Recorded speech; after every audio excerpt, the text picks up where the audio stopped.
Starting off at our number 10 spot, we have the Mexican cenote. A couple of years ago, in the city of Madera, which is located in Mexico, researchers found the teeth of several species of shark, some of which of course belonged to our fave, the Megalodon. It is believed that this city was once underwater many years ago, and this discovery of course only bolstered that theory. There were teeth found from 3 different species of shark, and there were also vertebrae that may have belonged to an extinct animal species, and even fossilized human bones were found, which makes it clear that there is quite a rich history in this area. This discovery actually came after a photographer was looking at the wall of a cave and noticed something strange. This strange looking thing ended up being a tooth that once belonged to a saw shark. Hopefully with further analysis of the area we can find more about what once called that place home and where that fits in the history and timeline of our planet. In our number 9 spot today we have the South Carolina discovery. Back in 2020 a woman was walking the beach in South Carolina when she spotted a gray chunk sticking out of the sand. She suddenly realized that this was a tooth, and it was a lot larger than any she had seen before. She ended up taking a video as she found the tooth, which she ended up posting to Facebook, and according to her, the tooth was about 5.75 inches and weighed about 15.9 ounces. The area where she found the tooth was a coastal one in South Carolina, which was once the sea floor millions of years ago. The mud in the area is said to be quite the hotspot for finding ancient Megalodon teeth and other incredible treasures. After the find, the woman was rightfully shocked, saying, quote, "The tooth is just incredible and it's mind-boggling that we now have a fossil on our mantle that is 3 to 5 million years old. Just wild." I mean, can we blame her? Not even the age, but how it's the fossil of the largest marine predator of all time. Pretty dang cool to say the least. In our number 8 spot today we have the seashell hunt. Back in July of 2019, a man was out walking with his family and their dog on the shores of Ocean Isle Beach when he saw something sticking out of the sand. You likely already know where I'm going with this. It is no surprise this was an almost 6-inch tooth that once belonged to a Megalodon. The tooth itself of course is impressive, but so was the striking black root seen on the end. The family was apparently in the midst of searching for seashells, which is what led them to the tooth in the first place. In the low tide they could only see the black root, but thankfully they took the time to flip it over, which is when they realized what it was. While North Carolina is often a hotspot for these kinds of finds, this tooth was found more inland than usual, which was quite a surprise. While many people either sell or mount their prehistoric finds, this family apparently decided to donate it to the Museum of Coastal Carolina. In our number 7 spot today we have the UK find. Just a couple of months ago it was reported that a 6-year-old boy from the southeast of the UK had made the amazing find of a tooth from a Megalodon. The beach that the child found the tooth on is said to be quite a popular spot for fossil hunters, but this tooth is a very rare and fascinating find. You might be thinking, aren't there lots of Megalodon teeth on this list? And the answer is yes, but finding one is still a spectacular discovery, and finding one in the UK is one of the most rare of all. Only 1 or 2 Megalodon teeth are found on UK shores a year, and most of the time they tend to be of quite poor quality. After reviewing the discovery, it was realized to be even more incredible because of how well preserved the tooth was, and the fact that the root and the enamel are still visible. Many experts have explained that they've been looking for this kind of find since they were 6 years old and have never found one. One scientist said of the find, quote, "He is handling the tooth of the largest ever predatory shark, and one that will be of interest to the whole paleontology community." In our number 6 spot today we have the family vacation. That 6-year-old from the UK isn't the only youngster who stumbled upon an ancient shark tooth recently, as it is said that a 5-year-old from South Carolina also made a similar discovery back in July of 2021. The boy named Xander found the tooth during a family vacation to North Myrtle Beach and was rightfully pretty ecstatic. Xander's mother Kelly explained that the quote, "whole family loves hunting for shark teeth," that quote, "Xander and my husband were searching in the swash during low tide when Xander spotted this one in the mud." Kelly posted photos of her son with the tooth to a couple of Facebook pages in an attempt to identify what exactly they had found, and that is when hundreds of people began chiming in claiming that they believed the tooth is one that had once belonged to a Megalodon. They explained that while they have found other teeth, this is by far the largest one they've ever found, and while Xander wanted to put the tooth on a necklace, they will likely end up having it framed or maybe even mounted. In our number 5 spot today we have the tooth analysis. So of course, as we've previously discussed, especially on part 1 of this list, most of what is left of the Megalodon's existence is teeth. This leaves us with quite little to go on, but that doesn't mean we can't figure anything out about how the guys lived. Teeth are certainly better than nothing, and they might just give us more insights than one would expect. Researchers have been using a new technique to analyze analyze Megalodon teeth that aims at figuring out their dietary signatures, as seen in the teeth. Researchers aren't just using Megalodon teeth and are actually examining teeth from 13 extinct sharks as well as 20 modern sharks to see where they fit in the food chain as well as what their trophic level is or was. For a long time, scientists have been trying to figure out what exactly caused the Megalodon to go extinct, considering they were an apex predator. Something had to go awry to cause their downfall, and this study is helping to prove what some believe,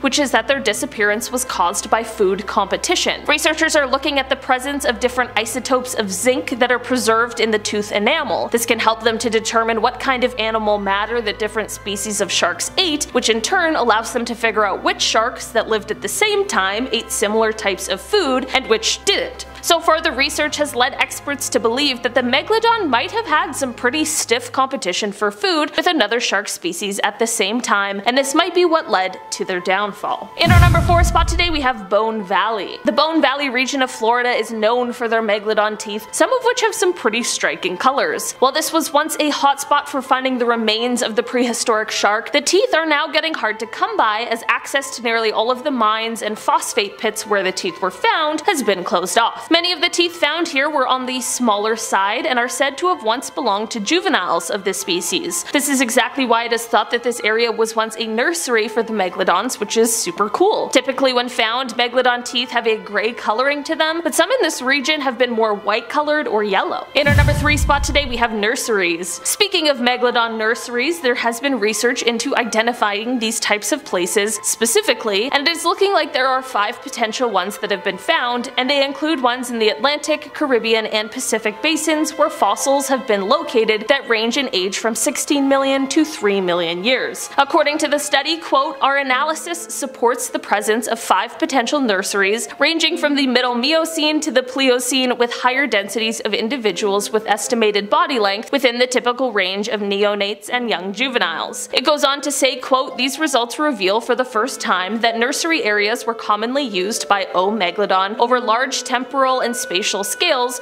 reducing early mortality and playing a key role in maintaining viable adult populations. This just shows us that these areas were extremely important for the species in order to feed and protect the younger members, just like how modern sharks do the same sort of thing. In our number 2 spot today, we have the downfall. Like any scientist who studies the Megalodon, there is also the pressing question of how did these guys end up extinct? What really drove them there? It is something that we have some really good theories and hypotheses about, but no one can yet say for certain. Those same scientists who are studying the Megalodon nurseries, however, are also explaining why these nurseries could potentially have been one of the things that led to their downfall. In the same study, speaking about these 5 potential nurseries, they also explained that, quote, "Ultimately, the presumed reliance of O. megalodon on the presence of suitable nursery grounds might have also been determinant in the demise of this iconic top predatory shark. Our planet has changed a lot, and it is possible that these areas that they really relied on to help nurse their young into adulthood began disappearing thanks to the changing climate of the Earth. At this point, it is just another contender for real cause of the extinction of the Megalodon, but it is certainly a compelling argument. Although the Megalodon didn't survive up until these modern times, sharks as a class of animals have been able to survive all 5 global extinction events, which is absolutely incredible. In our number 1 spot today, we have the supernova theory. Okay, to cap off our list today, we have one more theory as to how the Megalodon may have gone extinct. The theory was published by 3 researchers in the Scientific Journal of Astrobiology, and basically it suggests that it could be possible that, quote, one or more supernova about 2.6 million years ago may have been the leading cause of a mass extinction of a large number of marine megafauna, which of course would include our buddy the Megalodon. This theory claims that an increase in radiation from these cosmic events may have been strong enough to have a drastic effect on marine life. In a statement, one of the scientists associated with the study said, quote, "Imagine the great white shark in Jaws, which was enormous, and that's the Megalodon, but it was about the size of a school bus. They just disappeared about that time, so we can speculate it might have something to do with the muons. Basically, the bigger the creature is, the bigger the increase in radiation would have been." They went on to say that the radiation from exploding stars, which could have been as close as just 160 light years away from Earth, may have been too much for our atmosphere and the creatures creatures that lived here at the time to handle. While water shields a good amount of radiation, the scientists claim that it can't block the muons. The researcher also said, quote, creatures that are used to being almost isolated from radiation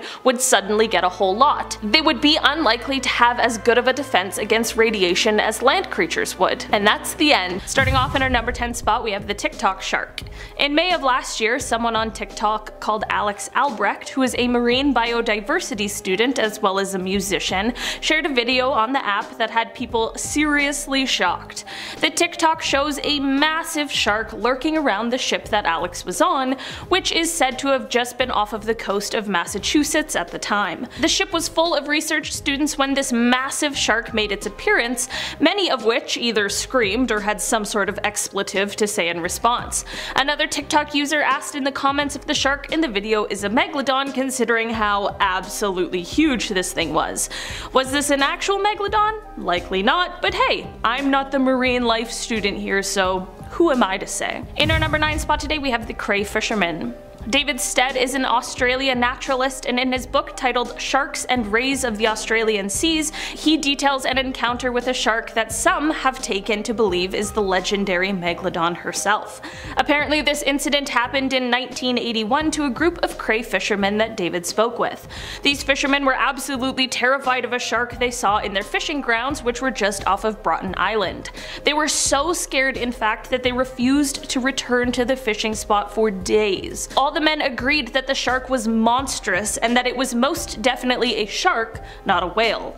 The men explained that they had never seen a shark of that size before, and considering how they were all seasoned fishermen who had all had their fair share of encounters with sharks, whales, and all of the terrifying things that the ocean has to offer, how frightened they were really did leave quite the impression. In our number 8 spot today, we have 2 specimens. This story comes from all the way back in 1869 when an Irish scientist headed out on an expedition to Seychelles. It is said that he went there to study fish, but man, he was not prepared for the specimens he would go on to study. It is said that he found one that was over 15 meters, which is already a whopping almost 50 feet, but the other one really took the cake. The second specimen it is said that he found was alleged to have been 23 meters long, which is a massive 75 feet. Since this was so long ago, there wasn't any official documentation of it, but if there had been, the second one would hold the record for being the largest ever recorded. That is absolutely wild. Seeing it is one thing, but imagine being able to actually study it. In our number 7 spot today, we have the sailors. This gigantic shark sighting is said to have taken place in the 1960s just off of the edge of Australia's Great Barrier Reef. According to author B.C. Cartmel in his book Let's Go Fossil Shark Tooth Hunting, the sailors involved in this sighting initially refused to talk about it because of the fear of being teased for being afraid of what they had seen.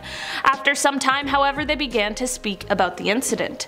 They explained that while on board their 85-foot ship, they needed to weigh anchor in order to conduct some engine repairs. While this was ongoing, the crew became absolutely shocked when they saw the biggest shark they had ever seen slowly swimming past their completely stuck ship. Just like the last one, all the men agreed that they were not mistaking a whale and that it was indeed a shark. They also said that this shark was so large it was rivaling the boat in size. That is absolutely massive. Whether it really was a Megalodon or not, whatever shark they saw that day certainly wasn't the average size. In our number 6 spot today, we have the battle scar.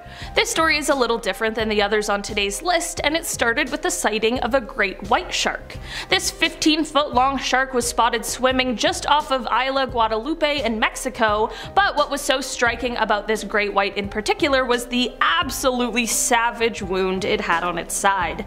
This huge bite mark had people speculating as to what in the world could have caused it. I mean, there aren't very many predators to great whites, so it's a pretty rare occasion to see such a huge bite mark right on the side of one, and people were doubting whether or not another shark would have done this to one of its own species. There definitely are reasons for why this could have been an attack from another shark, but of course people took this as a possible sign that maybe there's something bigger lurking in the waters.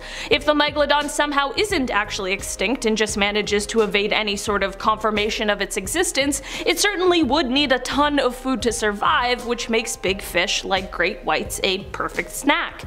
The Megalodon is, however, one of the most powerful predators to have ever lived on our planet, so if this bite really was from a Megalodon, it's surprising that this great white made it out alive. In our number 5 spot today, we have a world record. Basking sharks are known for being one of the largest fish in the ocean, and that is exactly why the largest one ever recorded was definitely something to write home about. In 1851, in the Bay of Fundy, which sits between New Brunswick and Nova Scotia here in Canada, a basking shark was caught in a herring net. This shark was measured to be at least 40 feet long, which is astoundingly large, and it certainly confused those who had caught it at first. I can imagine that they likely also thought that they had some kind of living fossil caught up in their net, but nope, instead they just set a new world record. In our number 4 spot today, we have the demon. There are many stories and alleged sightings of what is now referred to as the quote black demon of Cortez, which is said to be a massive black shark seen off of Mexico's Baja coast. One story in particular regarding this elusive shark comes from a fisherman named Eric Mack. He had reported that one day while sailing he felt his boat begin to rock, which immediately gave him the feeling that something was awry. Eric was even further startled when he explained that he saw a massive towering tail sticking at least 5 feet out of the water. The stories of this shark are so infamous that it was even the focus of an episode of a History Channel show called Monster Quest. Maybe if there's a part 2 of this video, we'll talk about some more of the sightings surrounding the demon. In our number 3 spot today, we have Deep Blue. This shark is in fact not a Megalodon, but it definitely is a more modern contender. Deep Blue is the name of a great white shark who is most definitely one of the greatest ever recorded, at least in our lifetime. This colossal monster is the largest great white shark ever caught on camera by scientists. She is measured to be 20 feet long, 8 feet high, and about 2.5 tons, and while this isn't all that huge compared to her massive prehistoric cousin, it certainly is no small feat. Rumors of her existence have been spread since as far back as the 1990s, but it wasn't until 2014 that she was officially caught on camera and documented.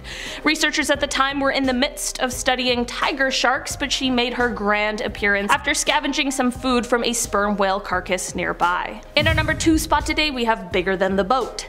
Zane Grey is a man who is a novelist, and he is definitely best known for his adventure novels, but it is also said that he was a deep sea angler, and it was during one of his fishing adventures that his Megalodon sighting came. In the novel, which is titled Megalodon, Fact or Fiction, writer Rick Emmer speaks of this incident, saying that Zane claimed to have seen, quote, one of the man-eating monsters of the South Pacific. It is said that whatever kind of shark he saw, it was a shark that was much longer than his boat, which was somewhere from 30 to 40 feet. He also said that this shark was yellow and green, and that it had a few white spots. Most notably, however, he said that the shark had a massive square head, and that it had, quote, immense pectoral fins. This is all to say that whether he saw a Megalodon or not, whatever he saw was not just a harmless great white shark. What do you guys think? Perhaps a Megalodon sighting, or just one of the tall, exciting tales told by Mr. Grey? In our number 1 spot today, we have the Mariana Trench sighting. A few years ago, a video began circulating the internet, and it shows a gigantic shark scouring the seafloor. People online quickly put a story to the video saying that allegedly this is a Megalodon that was caught on camera at the bottom of the Mariana Trench. The creature is seen swimming over top of what is apparently an abandoned shark cage, and the video seems to be enough to have convinced many people. The video certainly is compelling, and whatever we see is most definitely terrifying to look at, but with my very limited knowledge of anything that lives in the sea, it's tough to say anything further. While some people swear that this is solid proof, others have brought up sharks that may have a similar appearance to the one seen in the video. Starting off in our number 10 spot, we have the first discoveries. To start off with, we are taking it back to the Renaissance era. According to accounts from the time, there were discoveries of huge triangular fossilized teeth, but at the time these teeth were so big and they had no idea who or what they belonged to. Instead, people of the time thought that they were petrified tongues or shed teeth that belonged to snakes and dragons. I mean, with the size of these teeth, I truly do not blame people for thinking that they were proof of the existence of dragons. It wasn't until 1667 when the Danish naturalist Nicolaus Steno recognized them as the teeth of sharks, and it was then that he described his finding in the book The Head of a Shark Dissected, which also contained an illustration of the tooth. In our number 9 spot today we have the feeding habits. While it's hard to learn much about the habits of a creature that has been extinct for as long as the Megalodon has, there are different and really interesting clues we can use to determine some of the things that were once a complete mystery to us, and one of those things has to do with their feeding habits. Of course, a creature that is slated to be as large as the Meg is going to need a lot of fuel. It's gonna need a big meal, and what better large meal lives in the ocean than a whale? That's right, one of our current largest creatures was a Megalodon delicacy. You may be wondering how we were able to figure this out, and that relates back to the finding of fossilized whale bones. These bones have been found with cut marks from Megalodon teeth etched into their surface. It is said that some of these bones even have nastier wounds with the shark teeth actually still stuck in them from millions of years ago. Talk about an apex predator. In our number 8 spot today we have the bite force. One thing scientists have been able to estimate about the Megalodon is what they think might have been the force that they could bite down with.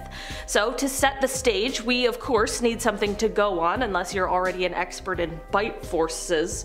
Humans, our bite force is measured to be around 1,317 newtons. That doesn't seem too bad. Next, a great white shark, which seems to be quite the predator here currently on Earth, their bite force is measured at about 18,216 newtons. That's definitely quite a jump from us as humans, but it makes sense. I mean, a great white can definitely do a lot of damage should it choose to. So now we have the Megalodon, one of the most powerful predators to have ever existed, the apex predator. Scientists estimate their bite force was between 108,514 to 182,201 newtons. A reminder that ours isn't even 1,500. It's discoveries like these that really put into perspective just how large and powerful this prehistoric creature really was. In our number 7 spot today we have so many teeth. So most of the discoveries relating to fossils of megalodons that have been found are just teeth. There's so many teeth, and so little of really anything else that has been found. And that of course begs the question as to why? Well, apparently part of this is because sharks continuously produce teeth throughout their entire lives, and depending on what they eat they often lose their teeth. Like apparently it's so common that they go through thousands of teeth in their lifetime. Maybe I'm new to the shark game, but I had no idea. But of course this means that shark teeth are constantly raining down to the sea floor only to later be discovered, and in the case of megalodons only to become a fossil first. The other half of why the teeth are so common is because teeth are the hardest part of a shark's skeleton. Sharks' bodies are made from a softer cartilage rather than bone, sort of like the stuff that our nose and ears are made of. This means that the chances of these things surviving all of these millions of years are slim to none. In our number 6 spot today we have a fossil. Like I mentioned previously, it's hard to find any remains or fossils of megalodons other than teeth. Most of these remains have been lost to time, but that is exactly what makes this discovery so fascinating. A fossil found in Peru a few years ago is said to not only have been the discovery of a full set of teeth, but also a brain case and a small string of vertebrae, which is a very rare find. Aside from just being a relic from a time long past, this fossil could give us immeasurable insights into what these creatures looked like, more so than we know now, and it may even be able to uncover some of the secrets that remain hidden in the past. In our number 5 spot today we have their appearance. From when the existence of megalodons was first discovered up until quite recently, people believed that these sharks looked basically like a ginormous great white shark. Like most of us have seen Jaws, think of that shark. Or the 2018 classic The Meg. That's what people assumed they looked like. Turns out, based on what we now know, that's really not the case. These sharks would have had a much shorter nose than a great white, like a sort of flattened and squished one. It also would have had longer, like extra long pectoral fins, because when you're that big, you need all of the support you can get to navigate through the water. We thought that megalodons would look like great whites because we thought that they were related, but as it turns out, that isn't true. Megalodons actually come from a different lineage of sharks, and sadly, they were the last member of the lineage. In our number 4 spot today we have ancestors. Speaking of the life and lineage of Megalodons, let's take a look back at what we know about their ancestors. The oldest definitive ancestor of the Meg is a 55 million year old shark called Otodus obliquus. These sharks grew to be about 9 meters or 30 feet long. This of course isn't where things stop though. The evolutionary history of this shark goes back to another ancestor called Cretalamna, which lived about 105 million years ago. This means that the lineage of the Megalodon spans over 100 million years. That's wild! This is part of how they found out that Megs and great whites weren't actually as closely related as once thought. Through more fossils that have been found, they've been able to trace this lineage, and in fact it is now believed that ancestors of great white sharks and the Megalodon probably lived at the same time, and they were likely in competition with each other. Safe to say it would have been a pretty terrifying time to live in the ocean. In our number 3 spot today we have a cosmopolitan. One of the things that helps us to know that the Megalodon existed relates back to how widespread they once were on Earth. It is said that this species was adapted to warm tropical and subtropical waters, but that means that they could be found basically on every continent except Antarctica, and we have found the teeth to prove it. Apparently the places where most have been found include the east coast of North America, and definitely in the bottom of saltwater creeks and rivers in places like North Carolina, South Carolina, and Florida. They are also said to be a common find for divers off of the coast of Morocco and in certain parts of Australia. They're even sometimes found in the UK, but this is definitely more of a rare sighting there. This is all to say that this proves to us that this was a species that was clearly thriving during their time here on Earth. It can be hard to imagine these prehistoric creatures, but in the history of our planet, they really aren't that long gone. In our number 2 spot today we have rings. One of the best preserved and most complete Megalodon fossils or specimens finds its home in the Royal Belgian Institute of Natural Sciences Conservatories in Brussels. This includes a collection of 150 vertebrae that were found in the 19th century Antwerp, Belgium. When they were discovered, they weren't completely strung together, but they were found in the same layer of rock in the same location, which would make it fair to deduce that they likely came from the same animal. Using 3 of these vertebrae, researchers were able to find out the age and roughly the size of the shark when it passed away millions of years ago. They were able to do this because apparently on shark vertebrae they have sort of rings, like trees do. Like you can count the rings of a tree, and you can apparently do that for a shark as well, which will give you an estimate on their age.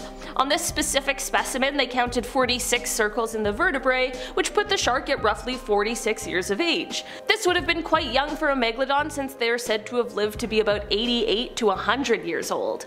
Having this age estimate allowed them to also estimate the potential size of this Megalodon, which they said was around 9.2 meters or roughly 30 feet. In our number 1 spot today we have Bye Bye Megalodon. To cap off this list today, it only seems fair that we talk about what happened to the Megalodon.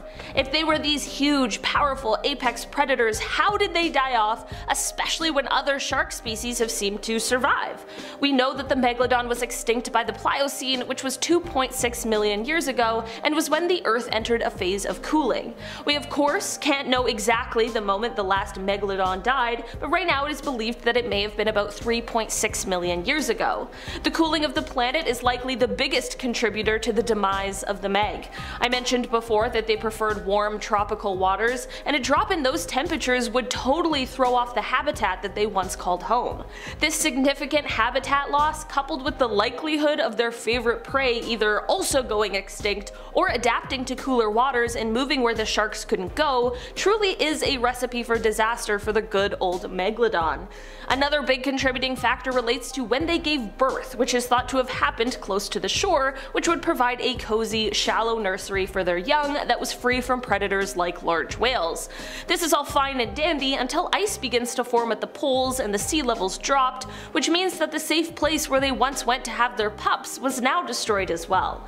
Scientists believe that up to a third of large marine animals, which includes 43% of turtles and 35% of seabirds, became extinct as a result of the cooling temperatures seen millions of years ago. This affected and significantly dropped the number of organisms at the bottom of the food chain, which ends up being a huge problem for our giant apex predators. Starting off in our number 10 spot, we have the demon. There are many stories and alleged sightings of what is now referred to as the Black Demon of Cortez, which is said to be a massive black shark seen off of Mexico's Baja coast. One story in particular regarding this elusive shark comes from a fisherman named Eric Mack. He had reported that one day while sailing he felt his boat begin to rock, which immediately gave him the feeling something was awry. Eric was even further startled when he explained that he saw a massive towering tail sticking at least 5 feet out of the water. The stories of this shark are so infamous that it was even the focus of an episode of a History Channel show called Monster Quest. Maybe if there's a part 2 of this video, we'll talk about some more of the sightings around the demon. In our number 9 spot today, we have the prehistoric monster. Back in 1959, a fisherman named Tex Geddes and his friend James Gavin were boating somewhere just off of the coast of Scotland. It is said that during their time out to sea, they encountered a sea monster that neither of them had ever seen before. They described its head as being sort of turtle-shaped, and that it was a quote hellish monster of prehistoric times, and said that it was breathing heavily through a quote large red gash of a mouth.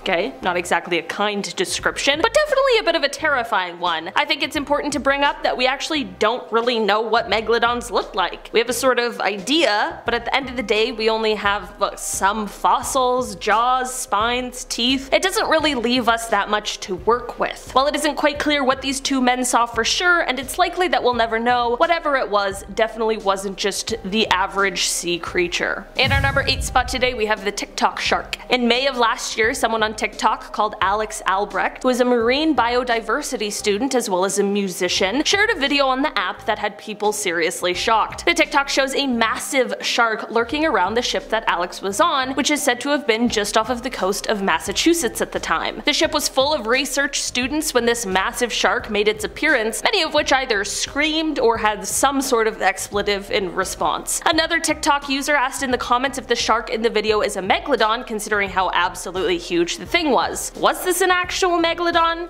Likely not, but hey, I'm not the marine biodiversity student here, so who am I to say? In our number 7 spot today, we have snorkeling. Robert Pamperin and a friend, Gerald Lair, were snorkeling off of La Jolla Cove in California in 1959 when Robert was attacked by a shark. It is said to have all happened quite quickly, and Gerald was alerted to the distress when he heard Robert scream. Gerald turned and saw Robert unusually high in the water, and his mask was missing. At this point, Gerald dove under, and this is when he realized exactly what was going on. There was a shark that had Robert in its mouth up to his waist. Unfortunately, there really wasn't much that Gerald could do to stand up to this absolutely massive shark that he described as larger than your average great white. Robert sadly did not survive the event, and by the time rescuers arrived, they were only able to locate one of his fins. In our number 6 spot today, we have the photographer. This is an encounter that occurred just last year in November, basically a year ago. Underwater photographer Darren Verbeck was diving off of the coast of Hawaii's Big Island when he saw what he thought was a school of fish. He began to get closer, I mean the whole photographer thing, and as he got closer he started to think that what he was actually seeing was a tiger shark. He got even closer, and that's when he said, quote, "I kept looking at the head. I'm like, that is not a tiger shark." And it got closer and closer, and it just kept getting bigger and bigger. Darren continued to get closer to the shark and estimated it to be over 15 feet, which is definitely quite large. He explained that the shark was not acting in a threatening way, so he continued to take his photos and shot as much as he could before the massive shark decided to swim away. Experts explained that the shark was likely in the area because of humpback whales, and honestly, I don't want to see the shark that could take down one of those beasts. In our number 5 spot today, we have deep blue. This shark is in fact not a megalodon, I'll just be honest about that, but it definitely is a more modern contender. Deep blue is the name of a great white shark who is most definitely one of the largest ever recorded, at least in our lifetime. This colossal monster is the largest great white shark ever caught on camera by scientists. She is measured to be 20 feet long, 8 feet high, and about 2.5 tons, and while this isn't all that huge compared to her massive prehistoric cousin, it certainly is no small feat. Rumors of her existence have been spread since as far back as the 1990s, but it wasn't until 2014 that she was officially caught on camera and documented. Researchers at the time were in the midst of studying tiger sharks, but she made her grand appearance after scavenging some food from a sperm whale carcass nearby. In our number 4 spot today, we have have the USS Indianapolis. This is a story that has been considered the worst shark attack in history, which is definitely a horrific thing to think about. In 1945, the USS Indianapolis was an unescorted US warship that was sailing in the Pacific when it was struck by a Japanese torpedo. This had no problem tearing the ship in two, which then meant that 900 sailors were now floating in the ocean waiting for rescue. Over the next 5 days, nearly 600 men lost their lives due to shark attacks. That's either a group of sharks or a few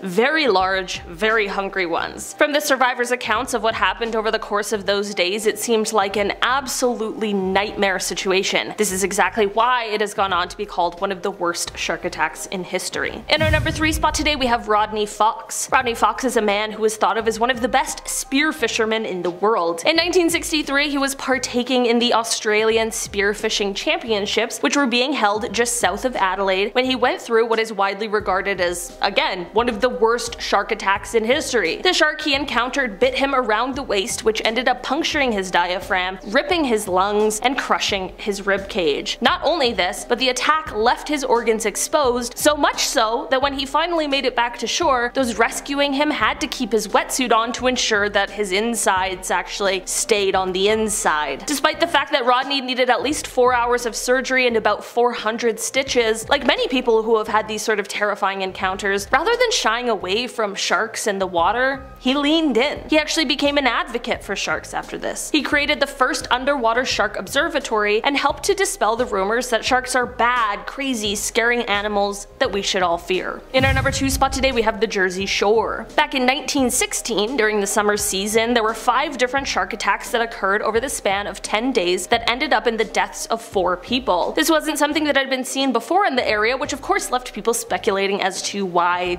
this was happening. There was a heat wave in the area during the time, which likely led to more people being out, enjoying summertime sort of activities, and maybe this attracted the shark, but in the end, no one knows for sure, because no one even knows what kind of shark is responsible for the attacks in the first place. Luckily, this didn't go on to become a continuous trend, and whatever shark this was, it went on its merry way, or perhaps found another source of food, but this series of attacks definitely kept the public on edge for the weeks and months surrounding. In our number 1 spot today, we have Watson and the shark. For this one, we are headed all the way back to 1749 with a cabin boy named Brooke Watson. Brooke was swimming in the Havana harbor when he had his encounter with a shark. This one grabbed him by his right foot and dragged him underwater. The shark got a second chomp on his foot before a rescue boat was able to come and save him. The sailor on the boat managed to get the shark to back off enough that they could get Brooke out of the water. Brooke lost his lower leg, but his life was saved, which is absolutely the most important part. Brooke's story is not over, however, as he went on to become a member of Parliament and eventually Lord Mayor of England. He was so proud of himself for not only surviving a shark attack, but then going on to earn this title that he commissioned famous artist John Singleton Copley to create a painting called Watson and the Shark, which detailed his terrifying encounter and probably went on to scare a ton of people at the time. Starting us off at number 10, we have the Portuguese man of war. While it bears a striking resemblance to a jellyfish, the Portuguese man of war is actually a species of siphonophore, which are essentially a group of organisms that come together creating one community. There are 4 specialized parts in a man of war, and each is responsible for a different task: floating, capturing prey, feeding, and reproduction. And they're known to travel in legions of 1,000 or more. But despite their beautiful purple and blues and overall badass looking vibe, they are not a creature you want to face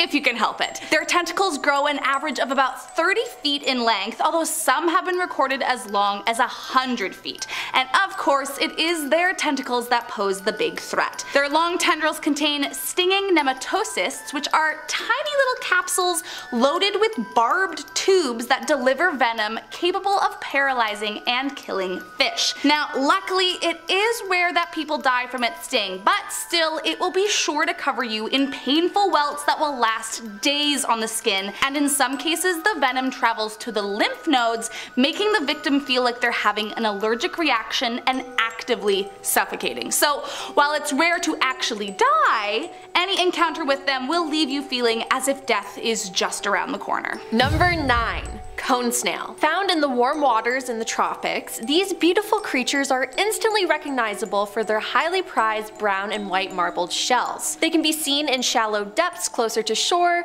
near coral reefs and rock formations, and beneath sandy shores. But do not dare to touch the 4 to 6 inch long gastropods. I'm warning you. Their concealed harpoon-like teeth contain a complex venom known as conotoxin, making them one of the most venomous species of snails. And yes, there are other venomous snails, which I didn't even know was a thing. Thankfully, only a handful of people have ever been stung, but unfortunately there is no antivenom. The toxin stops nerve cells from communicating with one another, so the creature not only causes paralysis within moments, but per its nickname of cigarette snail, affords you about enough time to smoke before you die. You can find these in the waters surrounding the Caribbean islands, Hawaii, and Indonesia, so if you're vacationing there, be careful. Coming in at number 8, the box jellyfish. To date, there are 51 different species of box jellyfish that have been discovered, and while there are some species you might be safe from,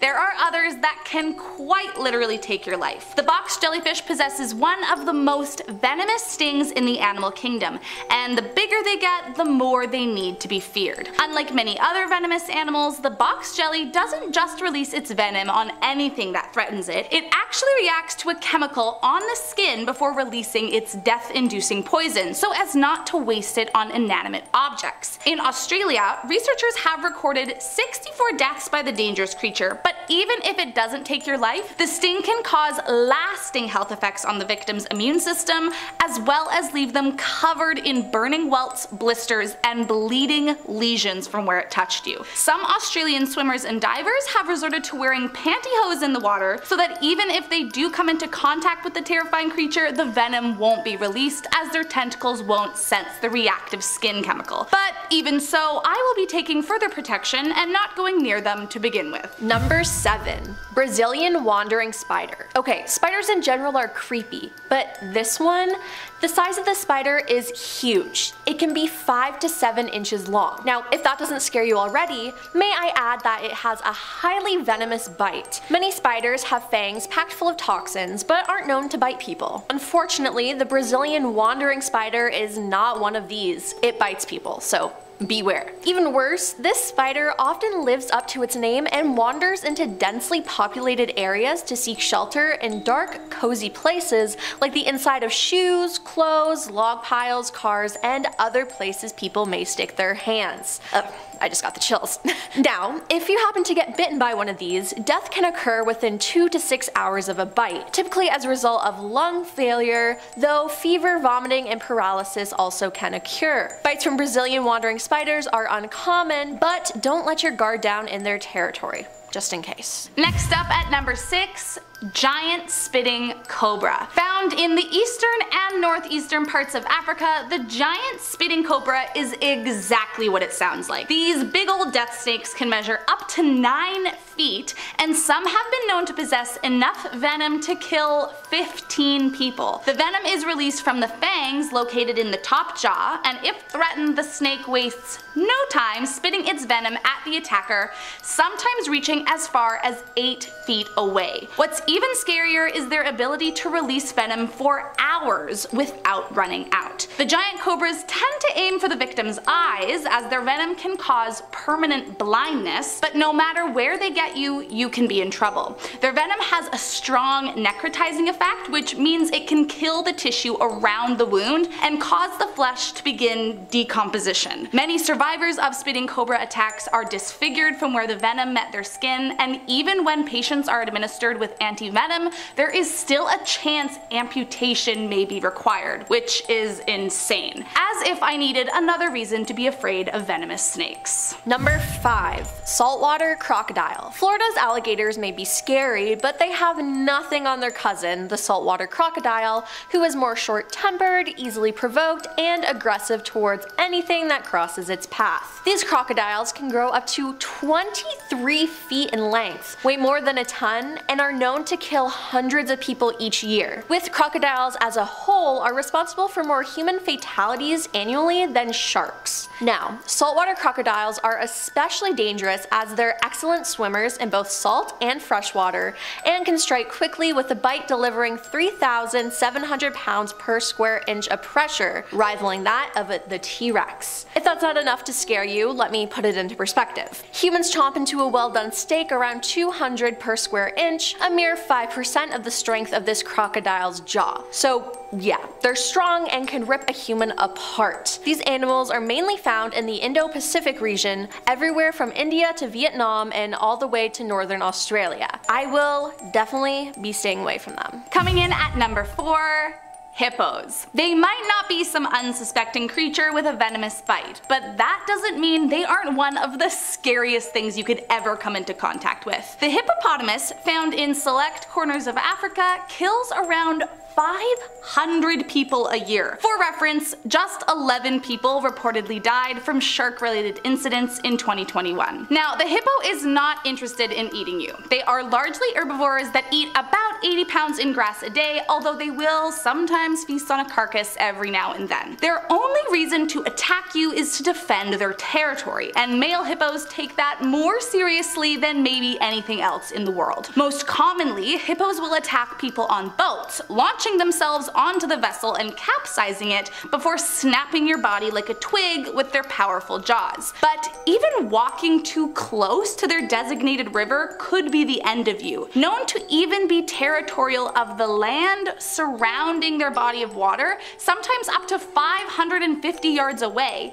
If they spot anyone that they deem a threat, they will bolt their huge bodies at 20 miles per hour until you are, well, no longer a problem, let's just say. So while there are a lot of animals to be afraid of catching at a bad time, the hippo is definitely near the top. Number 3. Pufferfish. Everyone thinks these are so cute, but they can be very dangerous, so don't touch one. Pufferfish, also known as blowfish, are located in tropical seas around the globe. They're the second most poisonous vertebrae on the planet, and they're arguably more dangerous as their neurotoxin is found in the fish's skin, muscle tissue, liver, kidneys, and gonads. Now, some people like eating pufferfish, so all of that must be avoided when preparing the creature for human consumption. While wild encounters are certainly dangerous, the risk of death from a pufferfish increases when eating it in countries like Japan, where it's considered a delicacy known as fugu and can only be prepared by trained, licensed chefs. Even then, accidental deaths from ingestion occur several times each year. The neurotoxin is up to 1,200 times more poisonous than that of cyanide and can cause deadening of the tongue and lips, dizziness, vomiting, arrhythmia, difficulty breathing, muscle paralysis, and if left untreated, death. So yeah, I'd suggest not eating one. Better safe than sorry. Coming in at number 2, the blue-ringed octopus. Don't let the adorable tininess of this cute little polka-dotted fella fool you. The blue-ringed octopus can kill you, and it will do so faster than you can imagine. Native to the Pacific Ocean, the tiny creature is found in the soft, sandy bottom of tide pools and coral reefs. Now, usually they keep to themselves, hiding out in crevices or shells, but if you catch them outside their hiding spot, do yourself a favor and get as far away as you can. When threatened, the bright blue rings appear, and anything that gets too close will be bitten. Their venom is 1,000 times more powerful than cyanide, and these tiny little death traps pack enough to kill roughly 26 humans in a matter of minutes. First, the venom blocks nerve signals in the body, causing your muscles to go completely numb, while a wave of nausea and blindness overcomes the body. Ultimately, all of your muscles are paralyzed, including those required to breathe, and so the victim will die from a lack of oxygen. To date, there is no known antidote, although if it's caught early enough, you can sometimes be saved by artificial respiration. To make them even scarier, their deadly bite is usually painless, so most don't know they've even been attacked until it's too late. Thankfully, the blue-ringed octopus won't go out of its way to harm you, so just leave them alone and you will live to see another day. And coming in at number 1 is golden poisonous dart frog. From the name, you know this frog is poisonous. It doesn't look scary, it's a bright yellow frog. But don't be fooled. Despite its small size, this frog is likely the most poisonous animal on the planet. It has enough venom in its body to kill 10 adults. Its toxins are located on its skin, so just touching it is dangerous. These frogs are actually very important to the local indigenous cultures in Colombia's rainforest. The frog is the main source of the poison and darts used by the natives to hunt their food. They carefully expose the frog to the heart of a fire, and the frog exudes small amounts of poisonous fluid. The tip of the arrows and darts are soaked in the fluid and remain deadly for 2 years or longer. Scientists are unsure how the golden poisonous dart frog gets its venom, as scientific studies show that if the frog does not eat its usual diet of Colombian plants and insects, it does not have venom. While an encounter with this animal can be terrifying, scientists have also found it very useful. So, to conclude, don't touch this frog. The colossal squid is a creature that is not to be confused with the giant squid, which is similar, but slightly smaller. These guys live in the darkest, coldest depths surrounding the waters of Antarctica. This creature lives up to its name as it reaches an average of 46 feet in size, and it weighs around 500 kilograms, with the females being the largest of the species. They also have large tentacles equipped with suckers that have little razor hooks on them to better latch onto its prey, so let's hope it's not you. Its diet mainly consists of large fish, such as the 7-foot Patagonian toothfish, and small ones, and some even consume their own kind. But they've also been known to try and consume even larger prey, like sperm whales, who often have been seen with scars attributing to the battles they must have faced. They're colossal, they're scary, and they're ambitious. What more could you want from a sea monster? Only 2 specimens have ever been collected, with the second being found recently in 2014, so on top of how frightening they are, they're also extremely elusive. In our number 9 spot today, we have the scalloped hammerhead shark. These sharks of course belong to the hammerhead family, and the main feature is their oddly shaped heads. These guys are a coastal pelagic species, and their eyes and nostrils can be found at the ends of the tips of their head extensions. These sharks like to use the shore as a breeding ground, and their young have an incredibly high metabolic rate, which means that they need a ton of food or else they will starve. These guys are quite notable for their large and complex brains. They have quite high levels of cognitive capabilities, and they're often really socially intelligent. They have complex migratory patterns and habitat relationships, and they are very athletic and clever when it comes to capturing prey. Nothing better than a super smart, extremely hungry shark. Their brains are great for the species in a multitude of ways, of course, but especially in terms of reproduction. Because of their social intelligence, it helps them to seek out the fittest members of the species to procreate with. Unfortunately, as of this year, however, the scalloped hammerhead shark is now listed as critically endangered, with the main cause for the population decline being overfishing. They are overharvested because of their large size, as well as the fact that apparently their fins have a high fin needle content, and so they are sold for $100 to $120 US per kilogram. In our number 8 spot today, we have tiger sharks. Tiger sharks are a species of shark that are the only surviving member of their genus. These macro predators can grow to be quite large, reaching lengths of over 5 meters or 16 feet and 5 inches. They're usually found in tropical and temperate waters, and their tiger name comes from the dark stripes that can distinctly be seen running down its body, although these marks do fade as the sharks mature. Tiger sharks live mostly solitary lives, and they are nocturnal hunters. They are well known for having quite the variety of prey, which includes crustaceans, fish, seals, birds, squid, turtles, sea snakes, dolphins, and even other smaller sharks. Unfortunately, these sharks are nearing a point of being a threatened species due to finning and fishing by humans, but it is thought that the Bermuda Triangle might be home to a secret sort of breeding ground for these guys. Hopefully, if this is the case, we can find a way to help protect the area so that the species can once again thrive. After the great white shark, tiger sharks are the second in line when it comes to the most recorded fatal attacks on humans, but although that sounds terrifying, these events are extremely rare. I learned that from the documentary that I watched. In our number 7 spot today, we have the deep sea lizardfish. Deep sea lizardfish are a small family of deep water fish who are related to the telescope fish. These guys have flat heads and curved, barbed teeth, and they grow up to 78 centimeters or 31 inches in length, which makes them a pretty moderately sized fish. They prefer to stay at depths of 1,600 meters or 5,200 feet, and they're actually one of the world's deepest living apex predators. These lizardfish are known to eat anything that comes their way, including other fish of their own kind. Despite the lack of light in the depths of the ocean, these guys have really large eyes and pupils, and their vision is actually really important for their prey detection, as their well-developed eyes allow them to see any residual or bioluminescent light. Not a lot is known about their reproduction habits, but one thing that is known is that deep-sea lizardfish have both male and female reproductive organs, which is thought to be an adaptation to low population density. In our number 6 spot today, we have the flying spaghetti monster. I know, it sounds a little silly, but I swear this creature really does exist. This deep-sea creature is a species of siphonophore that can usually be found in the Atlantic Ocean. While these guys appear to be one organism, they're actually a colonial organism, which means that they're composed of many medusoid and polypoid zooids. Zooids are multicellular units that develop from one single fertilized egg, and they combine to create functional colonies like the flying spaghetti monster.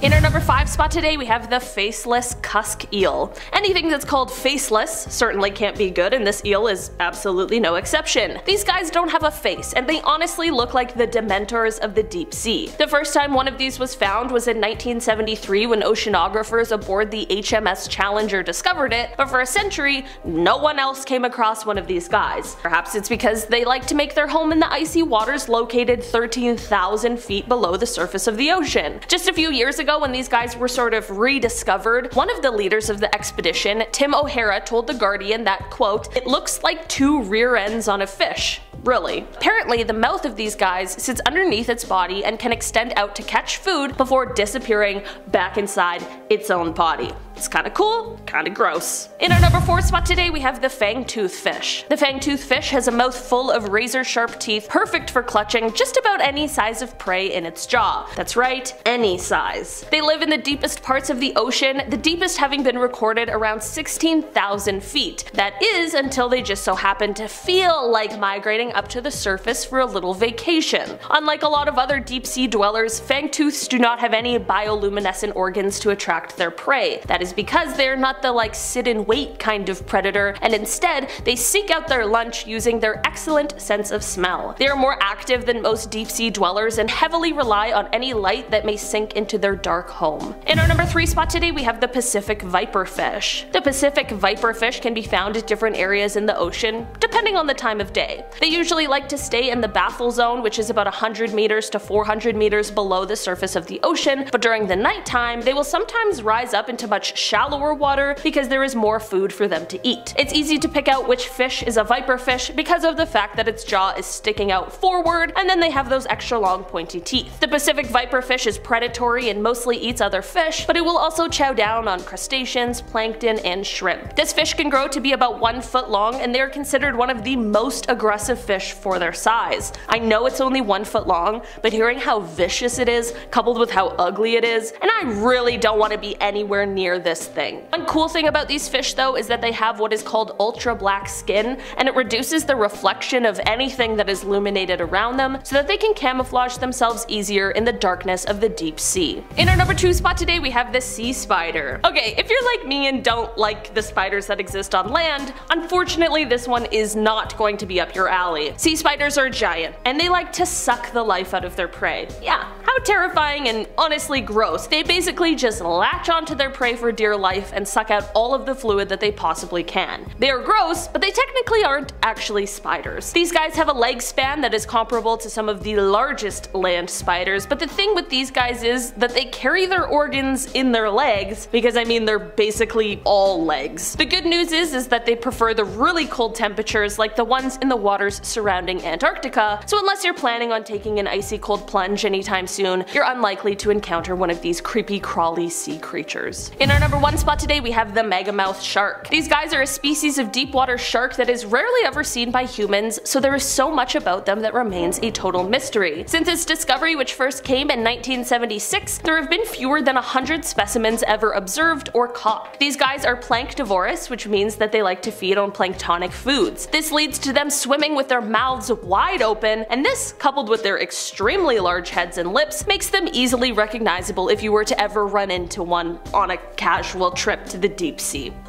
Starting off in our number 10 spot, we have Leviathan. If you're unfamiliar, this is a now extinct genus of macroraptorial sperm whale. It is believed that they could weigh around 100,000 pounds and reach up to 57 feet in length, and it's thought that their size is what helped repel other predators while also helping them become the predator themselves. The Leviathan also had enormous teeth that reached over a foot in length, which is what gave them the title of largest bite of any tetrapod. In our number 9 spot today we have the Kronosaurus. This Cretaceous marine reptile is one that had an elongated head, a short neck, and a stiff body that was propelled by not just one, but 2 sets of fins that helped propel it through the water and through strong currents in order to capture whatever prey it was after. These guys were somewhere around 30 to 40 feet in length, and they had many long, sharp, conical teeth, with some of them also being enlarged to be fangs. So yeah, I mean, what more could you want in a terrifying sea creature? Along with the fossils found of these guys, experts have been able to determine some of the stuff they ate, and it includes turtles as well as other pliosauruses, which these guys are a part of that genus, meaning they basically ate their family. In our number 8 spot today we have the colossal squid. Got a lot of prehistoric creatures on this list today, but for this one we are taking a dive into our modern ocean. The colossal squid is a creature that is not to be confused with the giant squid, which is similar but slightly smaller. These guys live in the darkest, coldest depths surrounding the waters of Antarctica. This creature lives up to his name as it reaches an average of 46 feet in size and weighs around 500 kilograms, with the females being the largest of the species. They also have large tentacles equipped with suckers that have little razor hooks on them to better latch onto its prey, so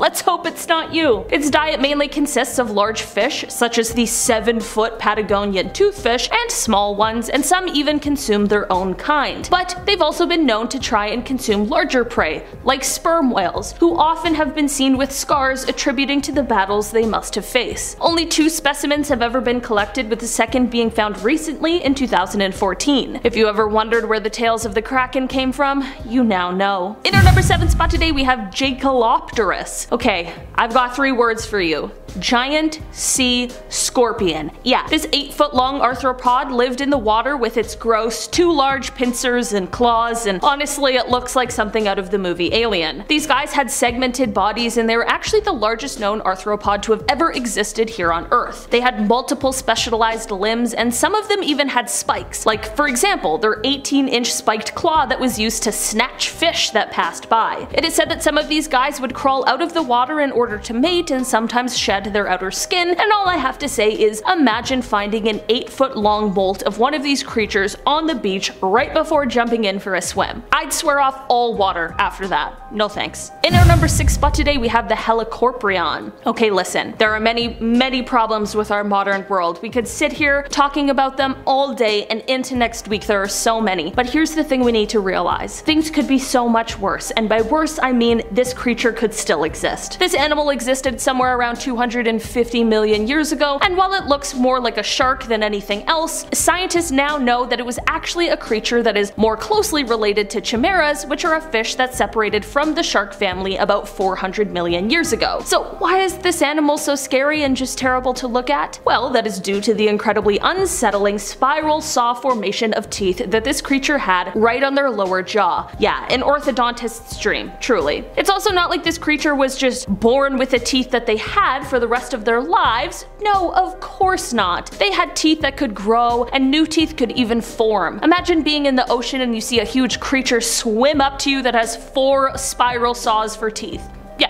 No thanks. In our number 5 spot today we have the Mosasaurus. During the Cretaceous period, which spanned about 145.5 to 65.5 million years ago, there was this genus of reptiles called Mosasaurus. These guys were absolutely huge aquatic reptiles that roamed throughout the waterways here on Earth. Because of their size, they became apex predators during this time and have been estimated to have grown to be about 56 feet. At the time of their existence, it isn't exactly likely that they would have encountered any sharks that are alarmingly large like the Megalodon was, but I mean, the Cretaceous period certainly had some other massive creatures that put up some pretty stiff competition. This is, of course, like I mentioned, an entire genus, so there are definitely some less threatening species in the mix, but there are some in there who would have given the Meg a run for their money should they have existed at the same time. In our number 4 spot today we have the big fin squid. Okay, the squids that live in our oceans are terrifying. There's no other way to put it. The big fin squid is not often seen, and thank goodness for that, because they are so unbelievably freaky. They can be found in many different oceans, but they live in the permanently dark zone of the ocean, around 1,219 meters or 4,000 feet deep in the sea. On November 11, 2007, as an ROV was searching around the deep dark waters in the Gulf of Mexico, it was able to catch one of these guys on film. While there is still a ton that remains a mystery about these elusive creatures, it is believed that they can grow to be around 23 feet long or over 7 meters. The real creepy stance that these guys have is when they hold their like really long appendages perpendicular to their body, which creates like a sort of elbow look. In our number 3 spot today, we have the Plesiosaurus. These guys are a prehistoric creature that was massive and grew to be about 43 feet long. They had these super long necks that basically took up like half of their body, and even though they were so massive, they had no trouble moving efficiently through the water. These creatures had 4 flippers, so our best guess as to how they swam would be sort of like a penguin. Their front limbs did most of the work, while the back ones kind of did like